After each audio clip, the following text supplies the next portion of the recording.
ഖുർആനിലെ ഏറ്റവും നീളമുള്ള ചാപ്റ്റർ ഏതാണ്? സൂറത്തുൽ ബഖറ. അത് അൽ ബഖറ എന്ന വാക്ക് പശു എന്നാണ് ആ വാക്കിന്റെ അർത്ഥം. അൽ ബഖറ ഏറ്റവും നീളമുള്ള ചാപ്റ്റർ അതാണ്. 286ഓളം ആയത്തുകളുള്ള സൂറത്തുൽ ബഖറ. മനുഷ്യ ജീവിതവുമായി ഈ കന്നുകാലികൾ എങ്ങനെ ബന്ധപ്പെട്ടിരിക്കുന്നു എന്നതിലേക്കുള്ള അതിന്റെ അഹമ്മിയത്ത്, അതിന്റെ പ്രാധാന്യം മനസ്സിലാക്കി തരുന്ന ഒരാശയം. അത് മാത്രമല്ല, ഖുർആനിലെ നീളമുള്ള സൂറത്തുകളിൽ, ഖുർആനിന്റെ സൂറത്തുകൾ ഫാത്തിഹ മുതൽ തുടങ്ങിയാൽ 6ാമത് വരുന്ന സൂറ അൽ അൻആം, കന്നുകാലികൾ എന്നാണ് വാക്കിന്റെ അർത്ഥം. കന്നുകാലി, മൃഗങ്ങൾ എന്നർത്ഥം വരുന്ന ഒരു സൂറയാണ് ഖുർആനിലെ 6ാമത്തെ സൂറത്ത് 114 സൂറത്തുകളിൽ.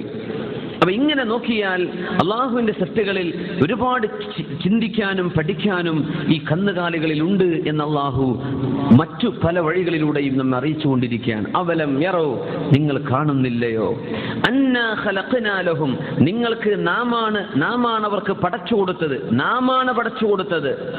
മിമ്മ അമിലത് ഐദീന, അമിൽതു ബിയദി, ഞാൻ എൻ്റെ കൈ കൊണ്ട് ഉണ്ടാക്കി എന്നൊക്കെ പറഞ്ഞാൽ എൻ്റെ കഴിവ് ഉപയോഗിച്ച് എൻ്റെ അധ്വാനത്തിൽ ഞാൻ ഉണ്ടാക്കിയത് എന്ന ആശയത്തിനാണ് അമിൽതു ബിയദി എന്ന് പറയുക. ആ പ്രയോഗമാണ് മിമ്മ അമിലത് ഐദീന, നമ്മുടെ കരങ്ങളാൽ ഉണ്ടാക്കിയത്. അള്ളാഹുവിന്റെ കൈകളെന്ന് ആട്രിബ്യൂട്ട് ചെയ്യാൻ പാടില്ല. അള്ളാഹുവിന്റെ ഖുദറത്ത് എന്നാണ് ആ വാക്കിന്റെ അർത്ഥം. നമ്മുടെ കഴിവ് കൊണ്ട് നാം ഉണ്ടാക്കിയിട്ടുണ്ടല്ലോ. അൻആമൻ, കന്നുകാലി മൃഗങ്ങളെ, ആടുമാട് ഒട്ടകങ്ങളെ. ഫഹും ലഹാ മാലികൂൻ, അവരവയെ ഉടമപ്പെടുത്തുന്നുണ്ടല്ലോ. 1000 ആടുകളെ തുളച്ചു കൊണ്ടുപോവാൻ ഒരാൾ മതി, 1000 ഒട്ടകങ്ങൾ തെളിക്കാൻ ചെറിയ കുട്ടി മതി എന്നാണ്. വദല്ലൽനാഹാ ലഹും, ഒട്ടകം എത്ര വലിയ ജീവിയാണ്, എത്ര ശക്തിയുണ്ടതിന്. ഒരൊട്ടകം റോഡ് ക്രോസ് ചെയ്യുമ്പോൾ കാറിന്റെ മുകളിലേക്ക് വീണാൽ കാർ അങ്ങ് ക്രഷായി പോകും, അത്രയും ഭാരമുള്ള ജീവിയാണ്. പക്ഷെ ഒരൊട്ടകത്തെ കാണുമ്പോൾ ആരെങ്കിലും പേടിച്ചോടുന്നുണ്ടോ? ഇല്ല. അത് നിങ്ങൾക്ക് ഞാൻ കീഴ്പ്പെടുത്തി തന്നു. നിങ്ങൾ പറഞ്ഞ ഒരു കുട്ടി അതിന്റെ കയർ പിടിച്ചാൽ ഒട്ടകം താഴ്ന്നു കൊടുക്കും, ആ കുട്ടിക്ക് അതിന്റെ പുറത്ത് കയറാം. ആ ഒരു കുട്ടി ഒരു ഒട്ടകത്തെ പിടിച്ച് തെളിച്ച് നടന്നാൽ 1000 ഒട്ടകങ്ങൾ ബാക്കിലുണ്ടെങ്കിലും ഈ ഒരു കുട്ടി തെളിച്ചു കൊണ്ടുപോകുന്ന ഒട്ടകത്തിന്റെ പിറകിൽ അവർക്ക് ഫോളോ ചെയ്തു വരും. അത്രയും വലിയൊരു ജീവി നമുക്ക് അതിന്റെ അനുഗ്രഹം ഡെയിലി കാണുന്നത് കൊണ്ട്, ഫെമിലിയാരിറ്റി ബ്രീഡ്സ് കണ്ടംപ്റ്റ് എന്ന് പറയാറുണ്ട്. കണ്ട് നമുക്ക് അതിന്റെ മതിപ്പ് പോകുന്നു എന്നതുകൊണ്ട് നമുക്ക് അറിയാതിരിക്കുന്ന ഒരു അനുഗ്രഹമാണത്. എത്ര വലിയ ജീവിയെ ആരെങ്കിലും ഒട്ടകത്തെ കണ്ട് പേടിച്ചോടാറുണ്ടോ? പാമ്പ് എത്ര ചെറിയ സാധന, ഓടൂലേ നമ്മൾ? ഇവിടെ പാമ്പുണ്ട്. പാമ്പൽ ഇപ്പോഴത്തെ കുട്ടികൾക്ക് വലിയ പേടി സ്പൈഡറുകളാണ്, അല്ലേ? 8 കാലിയെ കണ്ടാൽ ആർത്ത് നിലവിളിച്ചോടും കുട്ടികൾ. നമ്മുടെ നാട്ടിലുണ്ടോന്ന് അറിയില്ലേ, എനിക്ക് യൂറോപ്യൻ കുട്ടികളൊക്കെ അങ്ങനെയാണ്. പാറ്റ കണ്ട, ഒരു ഫ്ലൈ, ക്ലാസ് റൂമിൽ ഒരു പാറ്റ കണ്ടാൽ യാ സുബ്ഹാനല്ലാഹ്, എന്തൊരു പേടി. 8 കാലി കണ്ടാൽ പിന്നെ ഒരു പേടിച്ച് മരിക്കും, അത്രക്കും വലിയ പേടിയാണ്. ചെറിയ ചെറിയ ജീവികൾ അള്ളാഹു നമുക്ക് ഒതുക്കി തന്നിട്ടില്ല. പാമ്പ് എത്ര ചെറുതാണ് ആ സാധനം, പക്ഷെ നമ്മൾ കണ്ട ഓടും, അല്ലെങ്കിൽ രക്ഷപ്പെടും, നമുക്ക് പേടി തോന്നും. ഒട്ടകം ഇത്ര വലിയ സാധനം നമുക്ക് വല്ല പേടി തോന്നുന്നുണ്ടോ? അള്ളാഹു നിങ്ങൾക്ക് ഒതുക്കി തന്നതാണ്. ഒട്ടകത്തെ വേട്ടയാടി പിടിക്കേണ്ട ആവശ്യമില്ല, ആടിനെ വേട്ടയാടി പിടിക്കേണ്ട, കന്നുകാലികളെ വേട്ടയാടി പിടിക്കേണ്ട ആവശ്യമില്ല. നിങ്ങളുടെ ഭക്ഷണത്തിന് നിങ്ങൾക്കത് ഒതുങ്ങിത്തരുന്നൊരു ജീവിയാണ്. അങ്ങനെ അതിന്റെ പ്രകൃതം ഞാൻ മാറ്റിയതാണ്. അള്ളാഹു തആല പറയാം, സിംഹത്തെ പോലെ പടക്കാൻ അള്ളാഹു കഴിയാത്തത് കൊണ്ടല്ല, പക്ഷെ ഞാൻ അതിനെ നിങ്ങൾക്ക് ഒതുക്കി തന്നതാണ്. വദല്ലൽനാഹാ ലഹും ഫമിൻഹാ റകൂബുഹും, അതിൽ നിന്ന് നിങ്ങൾ വാഹനം കയറുന്നുണ്ട്. ഒട്ടകം അതിൽ പറഞ്ഞതാ, വാഹനം കയറാൻ ഉപയോഗിക്കുന്നതാ ഒട്ടകം. ഈ ആട് പശുക്കളെയൊന്നും വാഹനമായി കയറാൻ പാടില്ലെന്ന്, അതിന്റെ പുറത്ത് കയറിക്കൂടാ. ഈ ബുള്ളോ കാർട്ട് ഉണ്ട്, കാളവണ്ടികൾ, കുഴപ്പമില്ല, പക്ഷേ അതിന്റെ നേരെ കാളയുടെ പുറത്ത് കയറി സഞ്ചരിക്കുക, അങ്ങനെ ചെയ്യാൻ പാടില്ലെന്ന്. അതിനെ അള്ളാഹു പടച്ചത് അതിനല്ല, അത് വാഹനത്തിലായി ഉപയോഗിക്കാം. അതിന്റെ പിന്നീട് വാഹനം കെട്ടിവെച്ച് അതിൽ കയറി നിൽക്കാം. പക്ഷെ ഒട്ടകം അതിന്റെ മീതെ തന്നെ നിങ്ങൾക്ക് കയറാൻ പറ്റും. ഫമിൻഹാ റകൂബുഹും വമിൻഹാ യഅകുലൂൻ, അതിൽ നിന്ന് നിങ്ങൾ ഭക്ഷിക്കുകയും ചെയ്യുന്നു, അതിന്റെ മാംസം നിങ്ങൾ ഭക്ഷിക്കുന്നുവല്ലോ എന്ന് അല്ലാഹു സുബ്ഹാനഹു വ തആല അനുഗ്രഹം പറഞ്ഞു തരാം. വലഹും ഫീഹാ മനാഫിഉ, വേറെയും ഒരുപാട് ഉപകാരങ്ങൾ നിങ്ങൾക്ക് അല്ലാഹു തന്നുവല്ലോ, അവയിൽ ഒരുപാട് വേറെയും ഉപകാരങ്ങൾ. വമശാരിബു, കുടിക്കാനും അല്ലാഹു നിങ്ങൾക്കതിൽ തന്നുവല്ലോ. മറ്റു ജീവജാലങ്ങൾ, ഹിംസ്ര ജന്തുക്കള്, വൈൽഡ് അനിമൽസ്, കുഞ്ഞിനെ പിറന്നാൽ ഏതാനും കുഞ്ഞിന് കുടിക്കാവുന്ന ആ ഒരു മാസങ്ങളെ, ഏതാനും കുറഞ്ഞ ആഴ്ചകളെ പാലുണ്ടാവുള്ളൂ. പക്ഷേ ആടുമാടുകൾ അങ്ങനെയല്ല, കൊല്ലം മുഴുവനും പാല് തരും. കുഞ്ഞ് പാൽ കൂടി നിർത്തിയാലും പാല് ചുരത്തിക്കൊണ്ടേയിരിക്കും.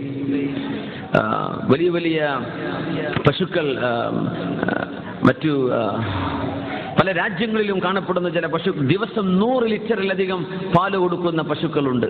അല്ലാഹുവിന്റെ വലിയ അനുഗ്രഹമല്ലേ. മിൻഹാ വലഹും ഫീഹാ മനാഫിഉ വമശാരിബു അഫലാ യഷ്കുറൂൻ. നിങ്ങൾ അല്ലാഹുവിനെ സ്തുതിക്കുന്നില്ലയോ? നിങ്ങൾ അല്ലാഹുവിനെ ശുക്ർ ചെയ്യുന്നുണ്ടോ? അല്ലാഹുവിനെ ശുക്ർ ചെയ്യുന്നുണ്ടോ? അഫലാ യഷ്കുറൂൻ. കന്നുകാലികളെ വളർത്തുന്നത് അംബിയാഇന്റെ ജോലിയിൽപ്പെട്ടതാണ്. അംബിയാ ചെയ്തിട്ടുണ്ട്. പ്രവാചകന്മാർ മുഴുവനും ആടുമാടുകളെ മേച്ചിരുന്നവരായിരുന്നു എന്ന് പരിശുദ്ധ റസൂലുള്ളാഹി സ്വല്ലല്ലാഹു അലൈഹി വസല്ലം. ആടുമാടുകളെ മേച്ചു നടക്കാത്ത നബിമാരില്ലെന്നാണ്. ആടിനെ തെളിച്ചു കൊണ്ടുപോവുക. കാരണം പിൽക്കാലത്ത് സമൂഹത്തെ നയിക്കാനുള്ളവരാണ്. സമൂഹത്തിൽ ഈ ആടിന്റെ സ്വഭാവമുള്ളവരൊക്കെ ഉണ്ടാവും. ചിലപ്പോൾ ഇങ്ങോട്ട് വിളിച്ചാൽ അങ്ങോട്ട് അപ്പോ വലിയ ക്ഷമ പഠിപ്പിക്കാനാ അങ്ങനെ ചെയ്തു. മൂസ നബി അലൈഹിസ്സലാത്തു വസ്സലാം ശുഐബ് നബി അലൈഹിസ്സലാമിന്റെ പൊന്നുമോൾ സഫൂറ ബീവിയെ കല്യാണം കഴിച്ച് മദീനയിൽ നിന്ന്, ജോർഡാനിലാണ് മദീന, അവിടെ നിന്ന് ഇങ്ങ് ഈജിപ്തിലേക്ക് നടന്നു വരുന്ന സമയം ആടുകളെ തെളിച്ചുകൊണ്ടാണ് വന്നത് മഹാനായ മൂസ നബി അലൈഹിസ്സലാത്തു വസ്സലാം. അഷ്റഫുൽ ഖൽഖ് സ്വല്ലല്ലാഹു അലൈഹി വസല്ലം തങ്ങൾ യൗവനകാലത്ത് ആടിനെ മേച്ചിട്ടുണ്ട് സ്വല്ലല്ലാഹു അലൈഹി വസല്ലം. നമ്മുടെ നാട്ടിലൊക്കെ ഇങ്ങനെ ആടുമാടുകളെ മേയ്ക്കുന്നത് ഇഷ്ടപ്പെടുന്ന എത്രയോ ആൾക്കാരുണ്ടാവും. ഒരുപാട് വലിയ പൈസക്കാരൊക്കെ അതിന്റെ ശേഷവും ഉമ്മാക്ക് അല്ലെങ്കിൽ വാപ്പാക്ക് കന്നുകാലികൾ ഇല്ലാതിരിക്കാൻ പറ്റൂല. അങ്ങനെ കന്നുകാലികളെ നോക്കി വളർത്തി നടക്കുന്ന, അതിനോട് ഭയങ്കര ഇഷ്ടം, കുഞ്ഞിനെ പോലെ തന്നെ നോക്കി വളർത്തുന്ന ആളുകൾ നമ്മുടെ നാട്ടിലേക്ക് ഒരുപാട് കാണപ്പെടാറുണ്ട് അല്ലേ. മുമ്പൊക്കെ കന്നുകാലികളുണ്ടോ ആലയുണ്ടോ ആ പെരേക്ക് കല്യാണം കഴിച്ചു കൊടുക്കുക. ഇന്ന് അതൊന്നുണ്ടെങ്കിൽ ആ വഴിക്ക് കല്യാണം കഴിച്ചു കൊടുക്കൂല. കാലം പോയ മാറ്റേ. അപ്പോ ഈ കന്നുകാലികളുമായുള്ള മനുഷ്യന്റെ ഈ ഒരു അറ്റാച്ച്മെന്റ് അള്ളാഹു ചെയ്ത വലിയൊരു അനുഗ്രഹമാണ്. നിങ്ങൾക്ക് ഇവകളില്ലാതെ ജീവിതം മുന്നോട്ട് കൊണ്ടുപോകാൻ കഴിയില്ല. നിങ്ങളുടെ ജീവിതത്തിന്റെ ആസ്വാദനത്തിന്, മാംസത്തിന്, പാലിന്, വെണ്ണക്ക്, നെയ്യിന് എല്ലാം നിങ്ങൾക്ക് ഇവയെ ആശ്രയിച്ചേ പറ്റൂ. അതുകൊണ്ടാണ് അല്ലാഹു തആല നിങ്ങൾ നിങ്ങൾ ഈ ഒട്ടകത്തിന്റെ പുറത്ത് വാഹനം കയറുന്ന സമയത്ത് നിങ്ങൾ അതിന്റെ പുറത്ത് കയറി നിന്ന് കഴിഞ്ഞാൽ നിങ്ങൾ പറയണം സുബ്ഹാനല്ലദീ സഖറ ലനാ ഹാദാ വമാ കുന്നാ ലഹു മുഖ്രിനീൻ വഇന്നാ ഇലാ റബ്ബിനാ ലമുൻഖലിബൂൻ. സുബ്ഹാനല്ലദീ, അല്ലാഹു പരിശുദ്ധനാണ്. ഇസ്രാ മിഅ്റാജിനെ സംബന്ധിച്ച് പറഞ്ഞപ്പോൾ ഉപയോഗിച്ച വാക്കാണത് സുബ്ഹാന. അല്ലാഹുവിന്റെ പരിശുദ്ധിയെ വാഴ്ത്തണം. അവൻ പരിശുദ്ധനാണ്. അല്ലദീ സഖറ ലനാ ഹാദാ, ഈ വാഹനം, ഈ മൃഗം നമുക്കതിനെ ഒതുക്കി തന്ന അല്ലാഹു പരിശുദ്ധനാണ്. ഈ മൃഗത്തിന് തോന്നുകയാണ് ആരെങ്കിലും കയറിയിരുന്ന ഉടനെ ഓടിയേക്കണം, ആൾ വീണുപോവില്ലേ. കുതിരകൾ സഞ്ചരിക്കാൻ പറ്റുന്ന രീതിയിൽ അല്ലാഹു മനുഷ്യന് ഉണ്ടാക്കി തന്നുവല്ലോ. അത് ഭക്ഷിക്കാൻ പറ്റാത്തതാണ്. പക്ഷേ ആടുമാട് ഒട്ടകങ്ങൾ ഭക്ഷിക്കാനുള്ളതാണ്. നിങ്ങൾ അതിന്റെ യാത്ര ചെയ്യുന്ന പക്ഷം നിങ്ങൾ ചൊല്ലേണമേ സുബ്ഹാനല്ലദീ സഖറ ലനാ ഹാദാ വമാ കുന്നാ ലഹു മുഖ്രിനീൻ. നമുക്കിതിനെ കീഴ്പ്പെടുത്താൻ സാധിക്കുമായിരുന്നില്ല. വഇന്നാ ഇലാ റബ്ബിനാ ലമുൻഖലിബൂൻ. നമ്മൾ അല്ലാഹുവിലേക്ക് തിരിച്ചു പോകുന്നവരാണ്. അതൊരു വല്ലാത്ത വാക്കാണ്. വാഹനപ്പുറത്ത് കയറിയിരുന്നിട്ട് നമ്മുടെ അൾട്ടിമേറ്റ് ജേണിയെ കുറിച്ചാണ് പറയണത്. ഇതൊരു ചെറിയ യാത്രയാണ്, നീ അള്ളാഹുവിന്റെ അടുത്ത് പോകേണ്ട ഒരു യാത്ര ഉണ്ട് കേട്ടോ എന്നതിന്റെ ഉള്ളിലൂടെ അപ്പോൾ തന്നെ അള്ളാഹു സൂചിപ്പിക്കുകയാണ്. ഇത് ചെറിയ യാത്രയാണ്. വഇന്നാ ഇലാ റബ്ബിനാ ലമുൻഖലിബൂൻ. നമ്മുടെ ഫൈനൽ ഡെസ്റ്റിനേഷൻ അള്ളാഹുവിന്റെ അടുത്തേക്കാണ്. നമ്മൾ അങ്ങോട്ട് പോകുന്നവരാണ്. പക്ഷെ ഈ യാത്രയിൽ ഇതിനെ നമുക്ക് ഒതുക്കി തന്ന അള്ളാഹുവിനോട് ഞാൻ ശുക്ർ ചെയ്യുന്നു എന്ന്.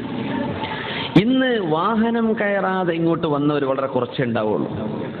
ഇവിടുന്ന് പരിസരത്ത് നിന്നൊക്കെ നടന്നു വരുന്ന ഫാമിലിയോ ആൾക്കാരൊക്കെ കുറേയേറെ ആളുകൾ വാഹനം കയറിയിട്ട് വന്നവരായിരിക്കും. ഇന്ന് നിങ്ങൾ ഈ ദിക്ർ ചൊല്ലിയിട്ടുണ്ടോ? സുബ്ഹാനല്ലദീ സഖറ ലനാ ഹാദാ വമാ കുന്നാ ലഹു മുഖ്രിനീൻ വഇന്നാ ഇലാ റബ്ബിനാ ലമുൻഖലിബൂൻ. ബസ്സിൽ കയറിയപ്പോഴോ കാറിൽ കയറിയപ്പോഴോ നിങ്ങൾ സഞ്ചരിച്ച വാഹനത്തിൽ കയറിയപ്പോൾ നിങ്ങൾ ചൊല്ലിയിട്ടുണ്ടോ? നിങ്ങളത് മനസ്സിനോടൊന്ന് ചോദിച്ചു നോക്കൂ. ചൊല്ലിവരുന്ന കൈപൊക്കിയാട്ടെ. ഉറപ്പുള്ളവർ മാത്രം മതിയേ. ഒരു സമ്മാനമല്ല ഇവിടെ ഉണ്ട്. അപ്പൊ എത്ര ആളുകൾ മാഷാ അല്ലാഹ് അൽഹംദുലില്ലാഹ്, അള്ളാഹു സ്വീകരിക്കട്ടെ. അതൊരു ഹാബിറ്റാക്കി മാറ്റുക. എപ്പോ വാഹനം കയറാൻ ഓട്ടോമാറ്റിക്കലി ചൊല്ലി പോവുക. ഫ്ലൈറ്റിലൊക്കെ ചൊല്ലി തരാറുണ്ട്. ആയത്താണോ ഹദീസാ ദുആ തന്നെ തിരിയില്ല. ആ നിലക്കല്ലേ ഒരു ചൊല്ലല് ചൊല്ലാറുണ്ട് അല്ലേ. പിന്നെ റബ്ബിനാ മുഖ്ലിബൂന്നുണ്ട്. എന്താണ് അത് ആയത്താണ്. അതിന്റെ ഭംഗിയിൽ തന്നെ ഓതണം. സുബ്ഹാനല്ലദീ സഖറ ലനാ ഹാദാ വമാ കുന്നാ ലഹു മുഖ്രിനീൻ വഇന്നാ ഇലാ റബ്ബിനാ ലമുൻഖലിബൂൻ. വാഹനം ഓടിക്കുന്ന ഡ്രൈവർമാരൊരു ഹാബിറ്റാക്കുക. ചാവി കൊടുക്കുമ്പോൾ, ഓൺ ചെയ്യുമ്പോൾ, അല്ലെങ്കിൽ അതിന്റെ ഓട്ടോ ഇഗ്നിഷൻ ആണെങ്കിലോ ചാവി കൊടുക്കുകയാണെങ്കിലോ സ്റ്റാർട്ട് ചെയ്യുമ്പോൾ ബിസ്മില്ലാഹിർ റഹ്മാനിർ റഹീം. അത് ഹാബിറ്റാക്കുക. വാഹനം സ്റ്റാർട്ട് ചെയ്യുമ്പോൾ ബിസ്മില്ലാഹിർ റഹ്മാനിർ റഹീം, ഉടനെ തന്നെ ഈ ദിക്റും ചൊല്ലുക. സുബ്ഹാനല്ലദീ സഖറ ലനാ ഹാദാ. ഈ വാഹനം നമുക്ക് ഒതുക്കി തന്നത് അല്ലാഹുവല്ലേ, അതിന്റെ ടെക്നോളജി മനുഷ്യനെ പഠിപ്പിച്ചത് അല്ലാഹുവാണ്, അതിന്റെ സംവിധാനം ആ രീതിയിൽ നമ്മുടെ വാഹനങ്ങൾ ഡിസൈൻ ചെയ്യപ്പെട്ടത്, അതിന്റെ മെഷീൻ വർക്കിംഗ് അങ്ങനെ ആക്കി കൊടുത്തത് അല്ലാഹു ചെയ്ത പണിയാണ്. അതുകൊണ്ട് നിങ്ങൾ വാഹനം കയറാൻ നിങ്ങൾക്ക് തന്ന ഈ മൃഗങ്ങളെ നിങ്ങൾ കയറുമ്പോൾ ഇത് ചൊല്ലേണമേ. അന്ന് ആ വാഹനങ്ങളെ ഉള്ളൂ, അന്ന് ഫ്യൂൽ നടച്ചു പോകുന്ന പെട്രോളോ ഡീസലിനോ പോകുന്ന വാഹനങ്ങൾ അന്ന് ഇല്ലല്ലോ. അതുകൊണ്ട് അല്ലാഹു ആ മൃഗങ്ങളെ സംബന്ധിച്ച് പറഞ്ഞപ്പോൾ നിങ്ങൾ ഇത് ചൊല്ലേണമേ എന്ന് പറഞ്ഞത്. വമിൻഹാ യഅ്കുലൂൻ, നിങ്ങൾ അതിൽ നിന്ന് ഭക്ഷിക്കുകയും ചെയ്യുന്നു. വലഹും ഫീഹാ മനാഫിഉ വമശാരിബു